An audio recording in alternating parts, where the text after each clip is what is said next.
Jornalismo SPM nas eleições 2022. Nos últimos anos, dentro da política, tornou-se comum a polaridade entre ideologias de direita e esquerda. Aqueles que se identificam mais com a esquerda também se aproximam das teorias comunistas. Mas o que é realmente o comunismo? Esse ano, o partido mais antigo em atividade no Brasil, o Partido Comunista Brasileiro, completou seu centenário.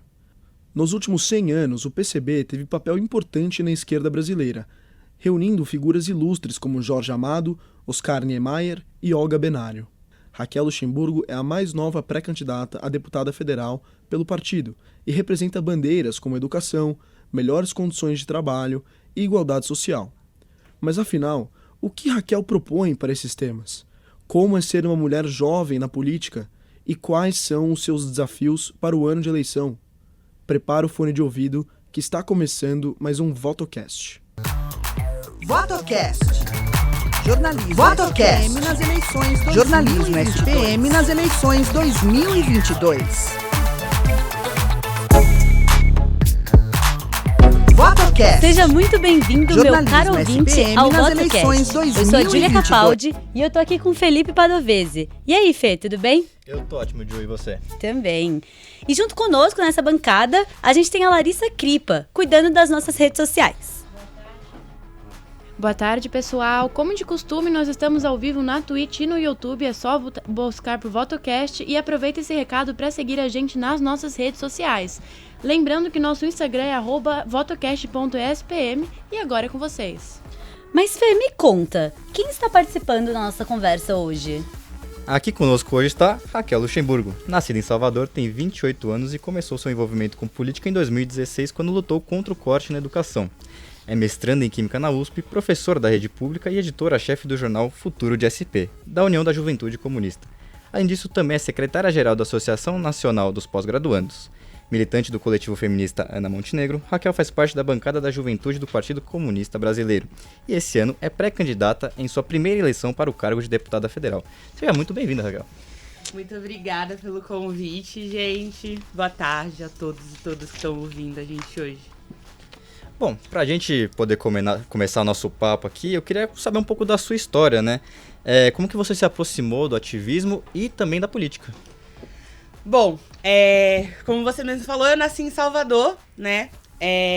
Tava em 2016 fazendo graduação em Química na Universidade Federal da Bahia.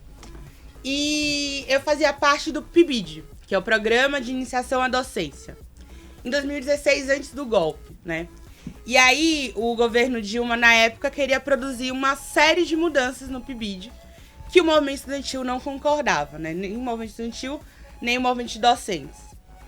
E então começou uma série de mobilizações contra essas mudanças, né? Foi daí também que nasceu a residência pedagógica, que hoje é vigente. O PIBID e o Bolsonaro não só mudou, como cortou também.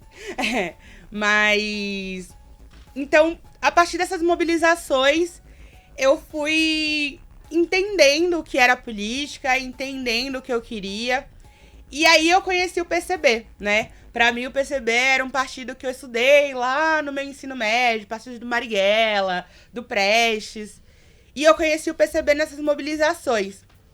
Mas eu não entrei logo no PCB. Eu entrei no coletivo do partido, que é o Coletivo Feminista Classista Ana Montenegro, porque, como uma boa mulher num curso de exatas, eu sofria muito machismo. Só que as outras correntes do feminismo não me abarcavam, né? Eu tinha uma série de outras contradições, assim, sem ser o machismo. Então, eu fui para reuniões de movimentos de feminismo radical, liberal, e aí entendendo, né, que a série de contradições que eu vivi, então, racismo, eu nasci em um dos bairros mais perigosos de Salvador, mas era bolsista de uma escola particular. E além do machismo também, eu fui entendendo que todas essas contradições, essas opressões, eram fruto de uma sociedade. E que só destruindo essa sociedade, eu podia acabar com tudo que eu tava passando, assim. E aí eu me tornei comunista, e aí eu virei militante do PCB. Raquel, você comentou sobre esses casos de machismo e racismo que você já enfrentou. Uhum. como é ser uma jovem dentro da política, uma jovem mulher e negra dentro desse âmbito? É bem difícil, assim, né? Eu acho que uma das coisas que mais diferencia é que em 2018, né, quando teve o assassinato da Marielle, a partir disso, o maior medo da minha mãe hoje é morrer que nem a Marielle, assim. E eu acho que muitas mães hoje, de muitas mulheres, não têm esse medo, né? Porque a gente sabe que hoje, como a política é feita, como o Estado é feito, não importa se você é um vereador ou se você é uma pessoa comum na rua, né? Se você enfrenta realmente o Estado, como a Marielle fez, eles vão te assassinar do mesmo jeito. Então, é muito difícil. Mas, como eu até falei uma vez nas minhas redes sociais, que vida eu teria se não fosse aí para acabar com essa sociedade que a gente tem hoje, né? Essa sociedade capitalista. Porque hoje a gente tem uma sociedade que já mata os negros e negras. Eu quero que o meu povo não precise mais passar por isso. Então, não é realmente uma escolha, sabe? É entender de onde tudo nasce e o que é preciso fazer pra gente conseguir superar isso. Perfeito. Antes da gente continuar o nosso bate-papo, queria chamar a Larissa para ver o que nossos ouvintes estão falando por aí. Então, Raquel, a Tainá Cravo quer saber o que te motivou a começar tão grande na política, já como candidata a deputada federal. No ano de 2020, eu fiz parte de uma candidatura coletiva, que foi a bancada da Juventude Trabalhadora, que foi uma bancada que saiu para vereadora de São Paulo, né? Hoje o PCB entende que é importante a gente colocar as nossas figuras para representar um projeto, né? A gente não tem só um projeto para a Câmara lá em Brasília, a gente tem um projeto de sociedade, né? Então, por exemplo, o Gabriel Tavares, que é o pré-candidato a deputado estadual, o Gabriel Colombo, que é pré-candidato a governador, a Sofia Manzano, que é a nossa pré-candidata a presidente, todos eles expressam um projeto, né? Então, eu estar aqui, eu represento um projeto coletivo, né? Então, e eu já faço parte de movimentações, né? Sou secretária-geral da NPG, que é a Associação Nacional de Pós-Graduandos. Então, a cadeira de deputado federal, apesar de ser do Estado, também faz debates nacionalizados. E como eu já venho fazendo esses debates nacionalizados, principalmente na NPG, a gente decidiu por me colocar como pré-candidata a deputada federal. Raquel, você é professora de Química e coordenadora pedagógica de um cursinho pré-vestibular popular chamado ACPUSP. Fala um pouco mais sobre esse cursinho e, dentro dele, quais lacunas você pretende preencher na sociedade? Fazer parte de um cursinho pré-vestibular é uma experiência única, assim. Eu comecei lecionando nesse cursinho e eu acho que é muito interessante ver as mais diversas faces da classe trabalhadora, né? A ACPUSP está há mais de 10 anos aí. É um centro cultural também, além de um cursinho. Mas, além de tudo, a gente tenta motivar os alunos, além de prestar o vestibular, mas entender as contradições, né? Por que eles não passaram no vestibular? Por que muitos ali não vão passar no vestibular? Qual o problema estrutural hoje que a gente tem na educação? Quais lacunas o ensino público tem? Eu sou professora do estado de São Paulo, né? O estado que tem a menor hora-aula para professor. Todo professor quer lecionar em qualquer lugar, menos no estado de São Paulo. Porque a gente ganha menos de R$12 a hora-aula. Então, a gente sofre com muita falta de professor. A gente não tem estrutura. Então, toda semana tá lá eu correndo por canetão, que é o básico, assim. Então, isso tudo faz com que esses alunos e essas alunas não tenham acesso à universidade pública e nem à universidade privada, a maioria, né? Então, além de ajudar com que eles passem no vestibular, eles entenderem, assim, o que acontece, por que eles estão nessa situação. Por isso que um cursinho popular é tão importante, né? Não é só a transmissão de conteúdo, é uma transmissão crítica, né? E tentar dialogar com o aluno nos mais diversos eixos da vida dele. Perfeito. E você deu toda a problemática agora da sociedade em relação à educação. E mais falando da política, você é pré-candidata a deputada federal pelo PSB pela primeira vez. E a gente queria entender um pouco quais são os seus projetos em relação a essas problemáticas que você citou. Bom, a educação no estado de São Paulo, né, tem um problema, porque a gente sempre fala que o governo do PSDB, que tá aí há mais de 20 anos governando o estado de São Paulo, que ele falha. Ele não falha, ele reproduz um projeto. Hoje o fracasso escolar não é um ponto fora da curva, é um projeto, né? Então a gente pretende acabar com esse projeto de fracasso escolar de escola. Como é que a gente faz isso? Realmente dando valor aos professores. Então, desde aumentando a hora-aula, mas fazendo com que eles tenham uma carreira digna, fazendo com que toda a comunidade escolar participe e delibere sobre a escola, né? Normalmente, você vai estudar na escola do seu bairro, né? Então, você tem toda uma vida ali que gira em torno da escola. Então, a gente fazer com que toda a comunidade escolar delibere sobre a escola, com que o docente tenha uma carreira digna também, e que, principalmente, a gente proponha o fim do vestibular. O vestibular hoje é excludente. O vestibular hoje fala quem vai conseguir ter acesso aí a um pensamento crítico, a uma carreira, e quem vai ir para os trabalhos mais precarizados e quem vai ser o exército industrial de reserva, né? Que é aquela pessoa que vai ficar lá desempregada para o seu patrão virar para você e falar: não quer receber menos? Eu tenho 10 na porta querendo o seu emprego. Então, o fim do vestibular e o acesso universal à universidade é algo importante que a gente precisa pautar, para que a gente realmente possa avançar, né? E não ter essas camadas que vão pensar a sociedade e essas camadas que vão só fazer o trabalho manual. Raquel, você mencionou o fim do vestibular. Mas se não ele, qual seria um outro método de ingresso a uma faculdade ou, enfim, uma universidade? Então, o vestibular hoje não é uma forma de você só medir o conhecimento do aluno. É uma forma de você falar quem vai para a universidade e quem não vai para a universidade. Se a educação pública tem que ser universal, se a educação tem que ser para todo mundo, como está na Constituição, por que a educação superior não? Entende? Esse é o nosso principal questionamento. A gente não pode excluir. A gente precisa fazer com que todos os nossos alunos tenham conhecimento suficiente para conseguir se manter na universidade. Tirando o fato também da permanência estudantil. Mas com base só no conhecimento. Mas o vestibular hoje não é isso. O vestibular não mede se você sabe ou se você não sabe. Você pode saber, mas se 10 tiverem mais conhecimento que você não vai entrar. Então ele exclui, ele não baliza. Ele não é um programa que vai falar que você sabe tal coisa, não sabe tal coisa. Ele vai te excluir da universidade. Então é esse o ponto do vestibular. A gente não quer que ninguém seja excluído de ter acesso ao ensino superior. Legal. Vamos falar agora um pouco sobre a classe trabalhadora. No Brasil, segundo os dados do IBGE desse ano, 11,1% da população está desempregada. Em suas falas, você sempre conversa muito com essa classe trabalhadora. Você pensa em alguma proposta que diminua as taxas de desemprego? Quais são as suas perspectivas para a economia do Brasil? Bom, é muito interessante quando a gente fala da classe trabalhadora, que a gente tem diversas camadas da classe trabalhadora que não se enxergam enquanto classe trabalhadora, né?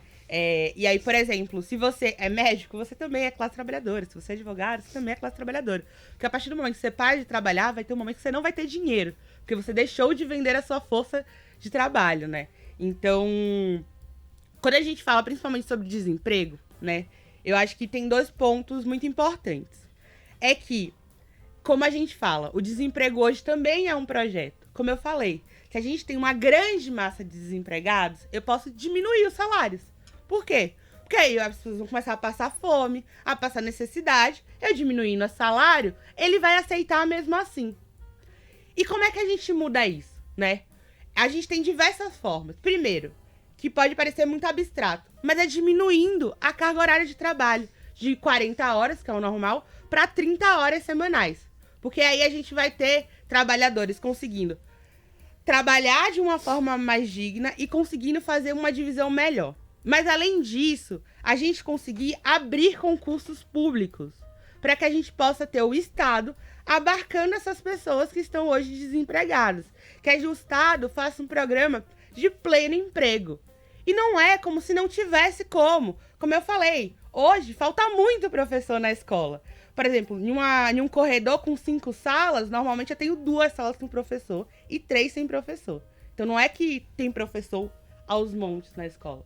É porque é um projeto de não fazer concurso público. É um projeto de não ter o plano emprego, né? Então, da gente realmente pegar essas vagas que estão ociosas e fazer concurso público para que a gente possa colocar essa população com quem realmente precisa aí dar alguma resposta, que é o Estado. E hoje o Estado o que faz? Joga para as empresas privadas que vão diminuir os salários, aumentar a carga de trabalho e precarizar cada vez mais a vida do trabalhador. Sim, falando um pouco dos seus discursos, nas suas redes sociais você diz que quer influenciar os rumos do Brasil, mas sem abrir mão das bandeiras fundamentais, como a revogação do teto de gastos, por exemplo. Você pode aprofundar um pouquinho a sua opinião sobre esse texto, do teto de gastos? Como que ficaria a responsabilidade fiscal nesse quesito? É um assunto muito interessante, assim, porque o teto de gastos, ele normalmente já não é respeitado, assim, porque se você respeita o teto de gastos, o Estado vai entrar em crise, assim, não tem como a gente respeitar esse teto, sem precarizar a educação ao máximo, sem precarizar a saúde ao máximo. E aí, a gente pensar, esse discurso da responsabilidade fiscal serve principalmente para a gente conseguir cortar de quem mais precisa. Existem outras formas da gente conseguir. Por exemplo, taxar grandes fortunas. E aí, quando a gente faz taxar grandes fortunas, a gente não tá falando quem ganha 10, 15 mil reais por mês. É realmente quem tem fortunas, né? Porque existem outras formas da gente conseguir aí orçamento sem prejudicar os trabalhadores. E aí é entender quem vota o teto de gastos. Quem vota o teto de gastos e a favor do teto de gastos é principalmente a bancada do agronegócio, a bancada que serve às grandes indústrias, e não é realmente quem está ali pensando no trabalhador, que não vai conseguir, por exemplo, fazer concurso público para a educação por causa do teto de gastos. Quem não vai ter leito no hospital público por causa do teto de gastos. Então, que responsabilidade fiscal é essa que fala que a gente vai ter uma educação precária, uma saúde precária, a partir de uma responsabilidade fiscal? Eu acho que a gente precisa fazer escolhas. E a escolha que a gente faz é a vida do trabalhador. Então, é mais ou menos por isso. E você diz que o teto naturalmente é quebrado. Uhum. Então, pode ser dito que é um planejamento falho? Sim, ele é um planejamento falho, mas ele é um planejamento para você responder quando você não quer fazer alguma coisa. Então, por que a gente não faz concurso para educação? Por que a gente tem uma saúde cada vez mais precarizada? Por causa do teto de gastos. Então, é uma resposta simples, é uma resposta fácil. E é uma resposta que cada vez mais precariza a nossa juventude, precariza a nossa vida, sabe? Então, é isso. A gente sabe que a gente precisa fazer escolhas. E a escolha que a gente faz é: não dá para ficar com a educação precarizada, não dá para ficar com a saúde precarizada. Isso vem em primeiro lugar. As nossas demandas vêm em primeiro lugar do que uma responsabilidade fiscal. Raquel, nos últimos anos, uma acusação feita pela extrema-direita é que um político com pautas progressivas seria um comunista. Por exemplo, nas manifestações de 7 de setembro do ano passado, haviam placas, até em inglês, pedindo ajuda contra uma possível ameaça comunista. Por que o termo comunista é tão usado de forma pejorativa? O que realmente significa ser comunista? Eu acho muito interessante essa pergunta, porque o termo comunismo veio sendo construído como algo muito ruim, né? Como se a gente, na verdade, odiasse o Brasil. Mas não é a gente que está vendendo a Petrobras, é o governo Bolsonaro. Como se a gente odiasse todos os trabalhadores. Mas não foi a gente que aumentou exorbitantemente o desemprego, a fome e a carestia. Foi o governo Bolsonaro, né? Mas o que é o comunismo, né? E aí é entender que o comunismo não é uma coisa tão simples assim, né? Hoje a gente luta por uma sociedade que seja uma sociedade comunista, que vai ser uma sociedade sem Estado. Mas antes a gente precisa do socialismo, né? A gente entende aí que hoje a sociedade capitalista é uma sociedade onde poucos, com muitos, oprimem os muitos que têm poucos, né? E a gente precisa inverter essa lógica. A gente precisa de uma sociedade onde coloque o trabalhador no centro da decisão, no centro da política, no centro do comando. Essa é a sociedade socialista. O Estado é o Estado proletário agora. E aí depois, não sei quanto tempo depois, não dá pra prever quanto tempo depois, a gente consegue chegar no comunismo, que é uma sociedade sem Estado. Tem um vídeo muito bom de um camarada meu, alguns conhecem, chamado Jones Manuel. O Jones, ele lançou esse final de semana um vídeo falando o que é capitalismo, socialismo e comunismo. Né? O Jones é um youtuber que consegue transmitir o conhecimento de uma forma ótima. E aí ele fala, né, que é isso, são 3 estados diferentes, que o comunismo não vai chegar amanhã. Então, por exemplo, Cuba não é comunista, Cuba é socialista. Mas que principalmente os comunistas não querem destruir a sua vida, eles não querem tomar o seu iPhone, eles não querem tomar o seu carro, né? Socializar os meios de produção é socializar os meios de produção, não o iPhone, né?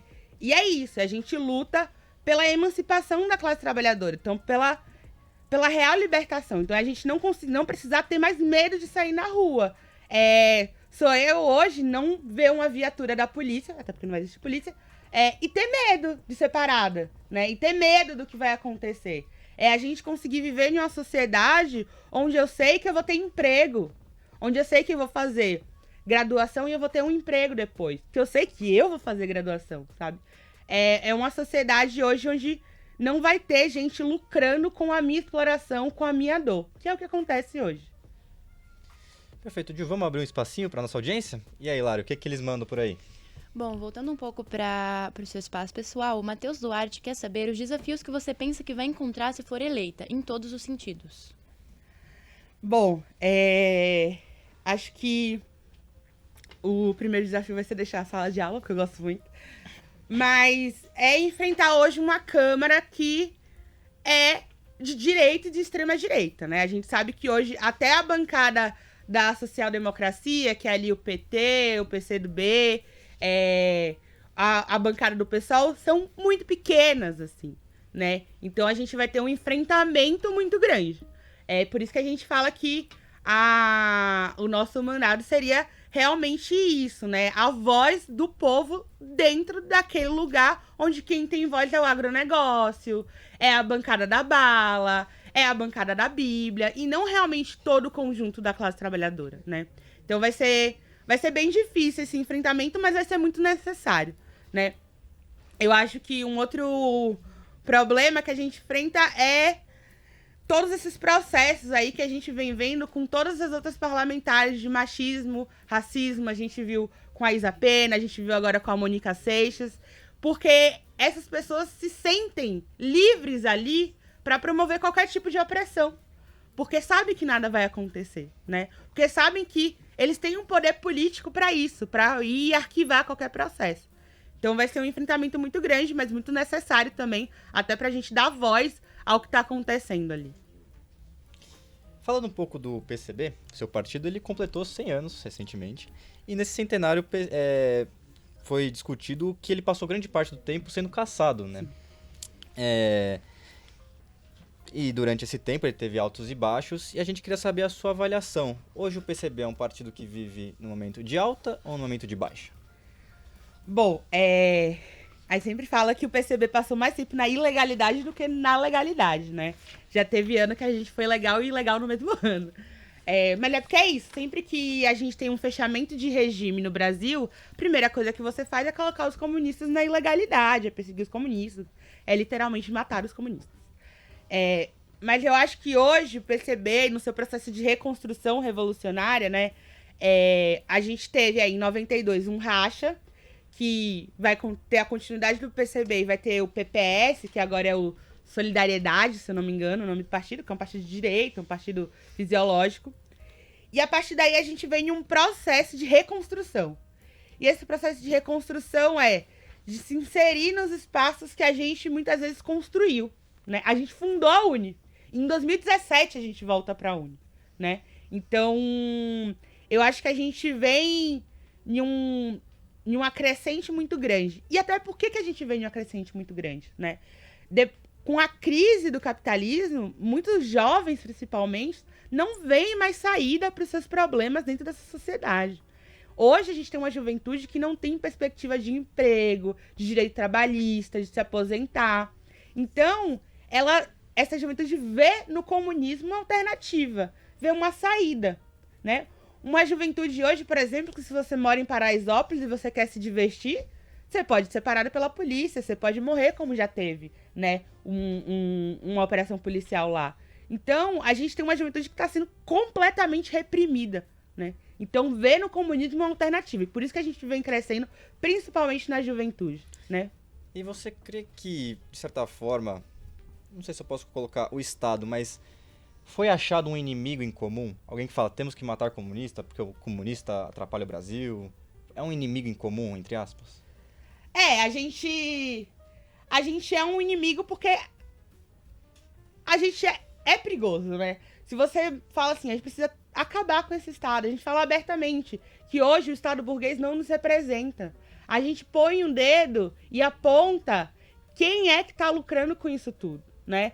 Aponta que é o dono do Itaú, que é o dono da Havan, que é a dona da Magazine Luiza, e que esses discursos, porque muitas vezes, por exemplo, a dona da Magazine Luiza tenta ter um discurso, né, liberal, é um discurso liberal, mas que na prática a gente tem gente sendo morta por segurança da Magazine Luiza. Então, é um discurso que não nos cabe.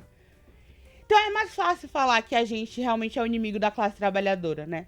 Porque é mais fácil você olhar para aquilo que está mais perto de você. Você pensar que o dono de Itaú é o seu inimigo é muito longe, às vezes. Porque você nem vê o dono de Itaú, né? É mais fácil você ver o seu colega, que é comunista, e falar, é ele que é meu inimigo. Raquel, você comentou que os jovens, no geral, estão sem perspectiva de futuro. Quais seriam propostas que você daria para mudar esse cenário? Bom, para a juventude, né, a gente tem uma série de propostas que tentam abarcar diversos âmbitos, né? Desde a geração de empregos, quando a gente fala de uma política de pleno emprego e concurso público, desde a educação com o fim do vestibular e uma escola gerida pela comunidade escolar, mas até quando a gente fala, por exemplo, de cultura. Hoje, se você é um jovem periférico, você precisa ir para o centro para consumir cultura, majoritariamente. Hoje, o fluxo é reprimido, né, com uma dureza muito grande pela PM do Dória. Então, a gente quer construir centros culturais em toda a região para que o jovem não precise ir, né, para o centro para consumir cultura. E a gente sabe que até o transporte público no final de semana, ônibus, é muito difícil da periferia para o centro, porque o periférico tem que ir para o centro de segunda a sexta para trabalhar, não sábado e domingo para consumir cultura, né? Então, mas que eles possam também consumir cultura nos seus locais de moradia. Mas, para além disso, por exemplo, quando a gente fala de transporte público, de aumento de frota, de estatização das empresas de ônibus, mas também de revogação das privatizações do metrô e estatização, por exemplo, da linha amarela que é privatizada, a gente está falando, por exemplo, em dar passe livre para o jovem. Hoje a gente tem uma política de passe livre para alguns, mas não por completo, né? Além disso, quando a gente fala, por exemplo, de construir moradia popular, quando a gente fala de construir restaurantes populares, a gente está falando de abarcar aí pessoas que, por exemplo, são expulsas de casa. Hoje, muitos jovens são expulsos de casa muito cedo e não têm onde morar. Então, se a gente tem um amplo programa de moradia popular, a gente tem como abarcar esses jovens, né? E aí a gente enfrenta a especulação imobiliária que faz coisas que nem a PM fez aí na Cracolândia, porque hoje o que aconteceu na Cracolândia foi a especulação imobiliária querendo revitalizar o centro e expulsando os moradores que tem ali. Então a gente tem uma série de políticas que a gente entende que hoje a vida do jovem não é só emprego, não é só cultura, não é só um ponto específico, né? O jovem é um mar de complexidade que a gente precisa entender e aí a gente tenta produzir uma proposta para cada uma delas. De acordo com um estudo feito pela Fundação Getúlio Vargas, a FGV, a evasão escolar de crianças de 5 a 9 anos cresceu 128% no período da pandemia.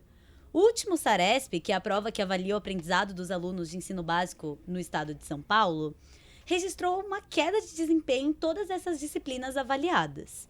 De que forma você, como professora da rede pública, vê a situação atual das escolas da rede do estado de São Paulo?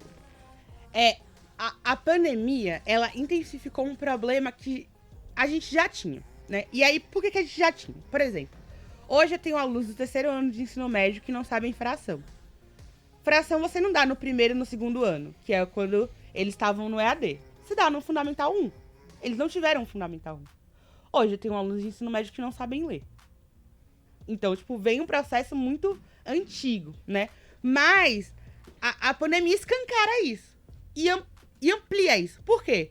Porque se você coloca o EAD nas escolas, tanto municipais como estaduais, e você tem uma ampla população que não tem internet, como é que eles vão ter educação? Não tem como ter educação, né? Eu fui professora no EAD e o que a gente fazia fazer uma série de atividades e aí o pai do aluno ou o próprio aluno retirar atividades, porque muitos alunos assistiam pelo celular, quando tinham internet e tudo mais. Muitos alunos pediram para ficar na escola, mesmo na escola fechada, para tentar pegar o Wi-Fi da escola e tudo mais. Então, a pandemia ela só escancarou um problema muito grande da educação. E como eu falei, porque a evasão escolar hoje, ela não é um ponto fora da curva, ela é um projeto. E aí, acho que é uma coisa muito interessante para falar, que por exemplo, quando o governo Dória começa a implementar as escolas PEI. Não sei se vocês sabem o que é PEI, que é o Programa de Escola de Tempo Integral, né? Então, por exemplo, se você trabalha, e aí é a realidade de muito aluno do ensino médio da escola pública, você não tem como estudar. Hoje, a escola que eu trabalho, por exemplo, não é uma escola PEI, mas o Dória quer que vire PEI. Então, se virar PEI, a gente vai ter uma série de evasão escolar desses alunos que trabalham no turno oposto e escola PEI não tem ensino noturno. Se os alunos, por exemplo, da EJA ou os alunos que trabalham o dia inteiro, eles vão estudar que horas? Se você não tem um noturno, né? Então, a gente não pode dizer que hoje o governo se importa com a educação desses jovens. Porque se importasse, ia fazer métodos de reforço escolar, de entender o que faltou ali para a gente conseguir alavancar os alunos e não instalar a PEI e deixar professor sem canetão, que é o que acontece hoje na escola pública.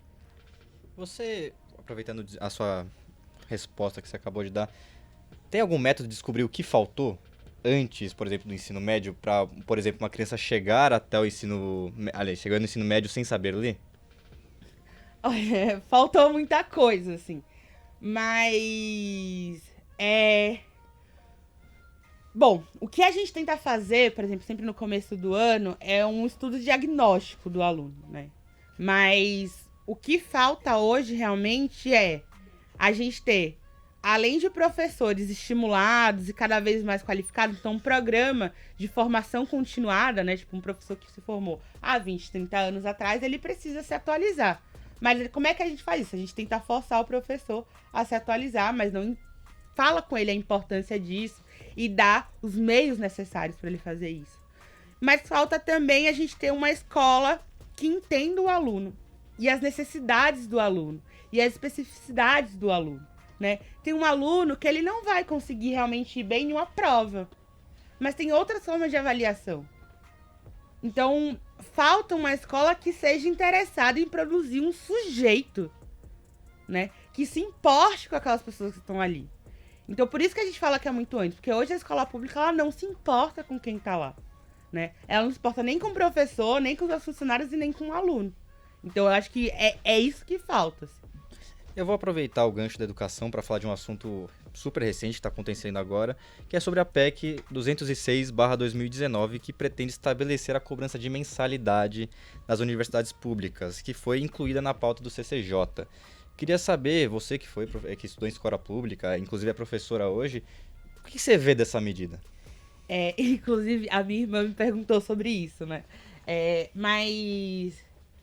Isso é um completo absurdo, assim, porque, primeiro, a gente já tem, né, a gente teve nos governos petistas um processo de entrada de vários setores da classe trabalhadora dentro da universidade que não conseguiriam, com o processo de cotas, por exemplo. Mas hoje a gente tem, por exemplo, um processo de desmantelamento da universidade e dessas estruturas, principalmente de permanência estudantil, que é tão importante. Então, hoje, a gente tem alunos que não vão conseguir permanecer na universidade se a universidade não der óculos, não der os livros, não der o cartão do bandejão para ele conseguir comer. Como é que essa pessoa vai pagar a mensalidade? Se essa pessoa, por exemplo, mora na residência, depende de tudo que a universidade dá pra ela. Não tem como. Não tem a menor condição da gente exigir mensalidade. O que a gente precisa cada vez mais é expandir e ampliar as formas de permanência estudantil. E não acabar com elas e falar, saia da universidade se você não tem condições, né? Até porque a gente vive num contexto socioeconômico pós-pandemia que a classe pobre está, assim, desmantelada, né? Tá mais pobre ainda, né? Acho que é isso. Hoje a gente tem os trabalhadores cada vez mais recebendo menos, tendo que trabalhar mais. Não existem condições. Olha quanto que a gente gasta hoje para comprar uma cesta básica. Não tem o menor lastro na realidade isso, né? E, tipo, além de entender que isso é um processo aí cada vez mais de privatização da educação, não faz sentido. Olha como a classe trabalhadora tá hoje, né? Então, o general Peternelli, que é o deputado que fez essa proposta, ele falou muito em cobrar de pessoas que têm mais dinheiro, das pessoas que são ricas na universidade. O que você acha sobre isso? Também não faz o menor sentido, assim. E aí, por quê? A gente precisa de uma universidade, hoje, com outro caráter. E aí, eu acho que a gente precisa falar um pouquinho do que é a universidade de hoje, né? Por mais que a gente tenha esse processo de aumento, né, de setores dentro da universidade, hoje a universidade ainda é muito elitizada, né? Hoje a gente tem uma universidade que produz, a universidade pública, ainda muito para um nicho específico. Mas isso não quer dizer que essas pessoas devam pagar mensalidades. Não é sobre isso. A gente quer um conhecimento amplo para todos. Que todos possam fazer uma graduação, né? Que todos consigam aí se formar. Então, falar, quem ganha mais? Mas quando é ganhar mais? Se você ganha, por exemplo, 10 mil reais, mas você tem 2 filhos, tem que ajudar em casa, tem um parente que tem que ajudar, não é assim, né? Eu acho que a gente precisa entender que a gente tem realidades diversas. E isso abre brecha para muita coisa, né? Esse discurso de de pagar a mensalidade de quem ganha mais, abre brecha para você falar que quem ganha mais é quem ganha 5 mil reais. Quem ganha 5 mil reais também não tem condições de pagar uma universidade hoje, né? Então, a gente precisa tomar muito cuidado com esses discursos, porque esses discursos, muitas vezes, no final, jogam contra a gente.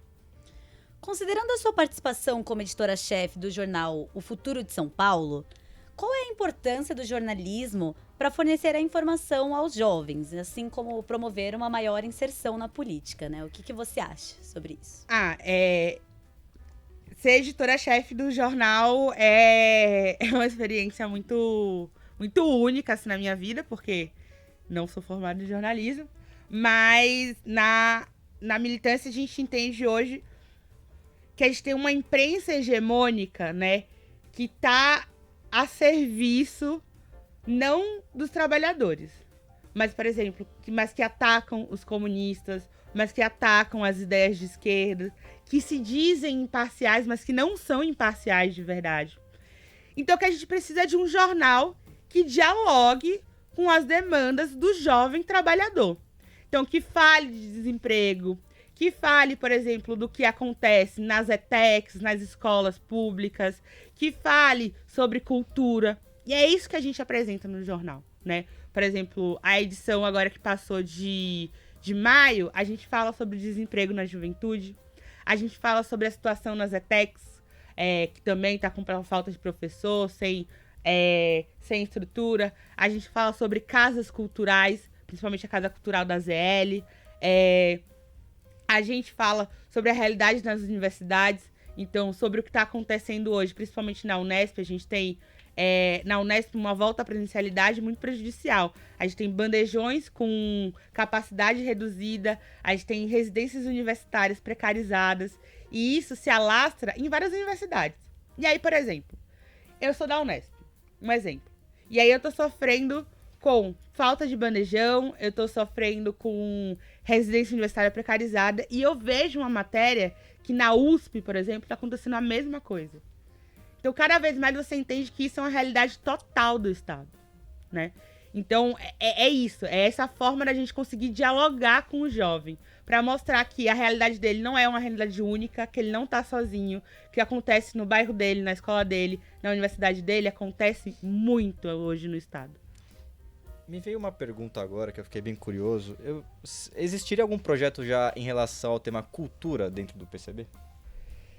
Bom, a gente tem no PCB hoje o nosso coletivo cultural, né? Que trabalha com os trabalhadores da cultura, que é o Vianinha. Mas hoje a gente tem um processo da cultura que é muito contraditório, né? Hoje a gente tem muitos trabalhadores da cultura que não se reconhecem enquanto trabalhadores. E que são pejotizados, por exemplo, que são precarizados, que sofreram muito com a pandemia por falta de trabalho. E hoje a gente trabalha muito no sentido de mostrar que eles são trabalhadores, que eles são trabalhadores da cultura. Mas quando a gente fala sobre cultura para os jovens, é entender dessa cultura, por exemplo, que é permitida e que é principalmente no centro, e essa cultura que é reprimida, principalmente na periferia, né? Então, a gente tem duas linhas de trabalho, de entender o que é cultura, o que é hegemonicamente visto como cultura, o que é aceito e o que não é aceito, e trabalhar com os trabalhadores da cultura essa noção de que eles são trabalhadores também. Eu vou mudar um pouquinho de assunto agora, falar um pouco mais da esquerda, em geral eu quero dizer, porque o PT recentemente aprovou a filiação do Geraldo Alckmin, o ex-governador de São Paulo, para entrar na chapa do Lula. Você acha que isso pode atrair um público para a esquerda e ao mesmo tempo melhorar essa imagem da esquerda? Um dos motivos do PCB lançar pré-candidaturas é mostrar que essa política que está sendo feita, então, desde o PT se aliando ao Alckmin, do PSOL se aliando ao Rede, o Rede, que foi a favor aí, da PEC, que acabou com a carreira docente no Estado. Acabou, a gente não teve aumento salarial, a gente não vai poder ter falta. Se você tiver bacharel, não tiver licenciatura, você não vai poder faltar. Você não vai poder ter falta. Essa política de você pensar que para derrotar esse mal maior com o Bolsonaro, você precisa se aliar a qualquer um, não nos serve. Porque o Alckmin promoveu o massacre do Pinheirinho. Porque o Alckmin, quando o professor foi tentar fazer greve, reprimiu duramente os professores. Então esse tipo de política não interessa a gente. Por exemplo, e eu acho que é muito... É muito séria essa discussão que tá tendo, né? Muita gente fala que quem não vai votar no Lula, por exemplo, é fascista. E eu sou da Bahia. O governador é o Rui Costa. Rui Costa promoveu uma chacina, né? A PM do Rui Costa promoveu uma chacina chamada Chacina do Cabula, onde ele, depois disso, falou que a polícia é como um artilheiro marcando um pênalti na frente do gol. Se uma mãe desses não vai votar no Lula, ela não é fascista. Ela tem noção de quem assassinou o filho dela. Eu não vou votar no Lula. Mas eu não vou votar no Lula porque, durante os governos petistas, a taxa de prisão de jovens negros por tráfico de drogas aumentou exponencialmente. Por causa da política de combate às drogas do governo petista. Que foi uma política de encarceramento da juventude negra.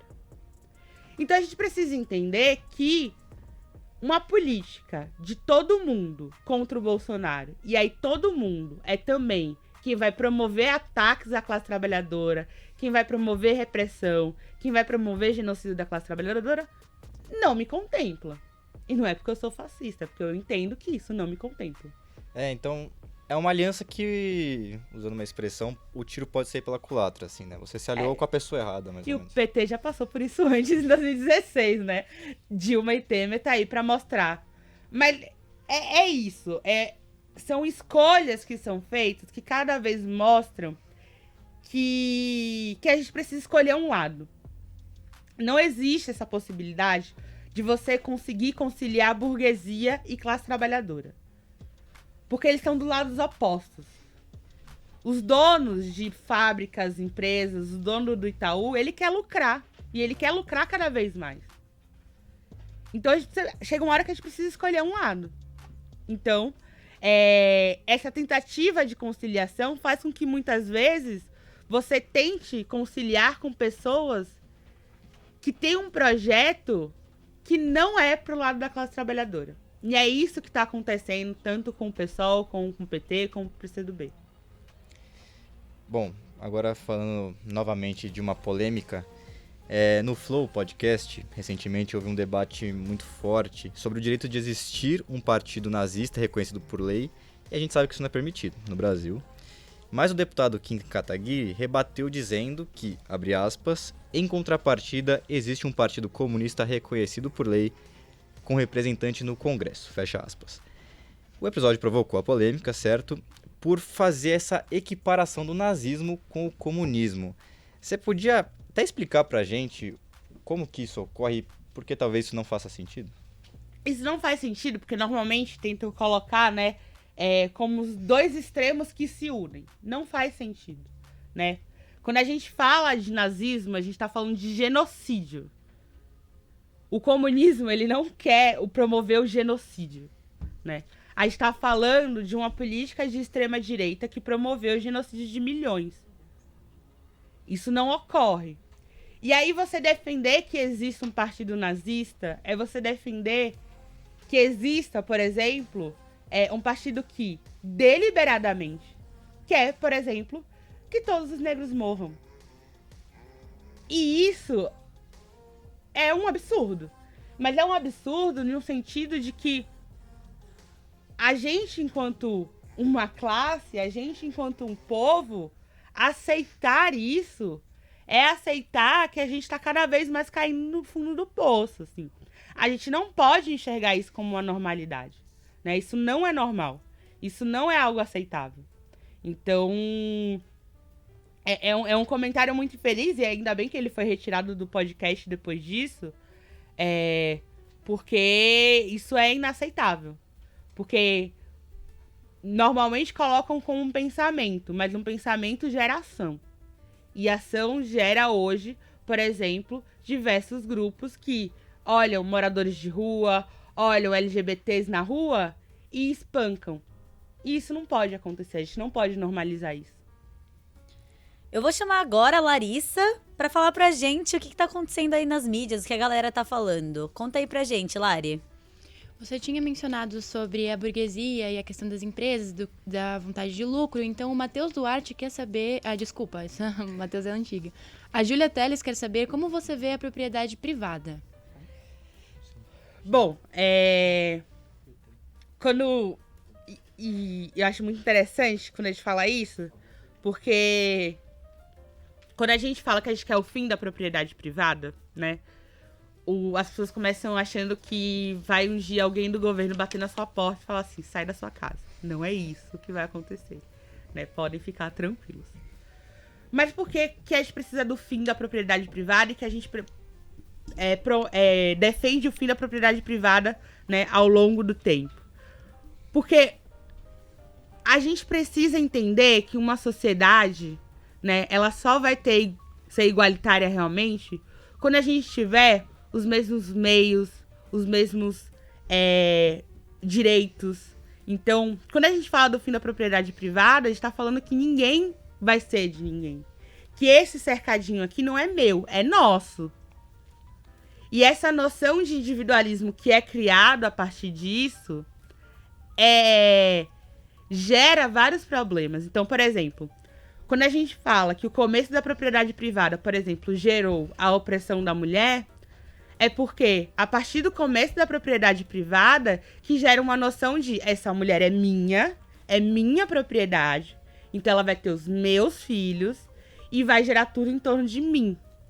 Então, cada vez mais a gente precisa criar na população uma noção de coletividade.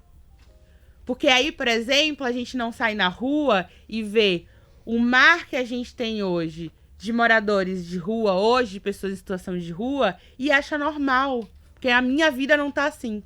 Se você tem uma noção de coletividade, você acaba com o seu dia, né? Se você tem noção de coletividade, você entende que aquilo não é normal.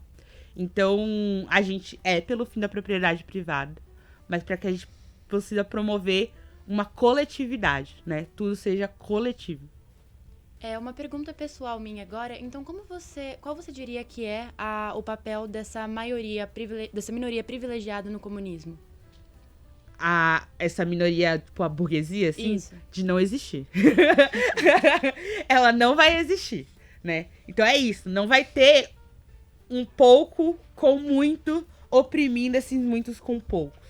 A gente vai viver em uma sociedade coletiva. E aí é por isso que precisa dessa sociedade transitória que é o socialismo, né? Onde o proletariado vai estar no governo agora. Pra gente conseguir, com o tempo, e aí é isso, né?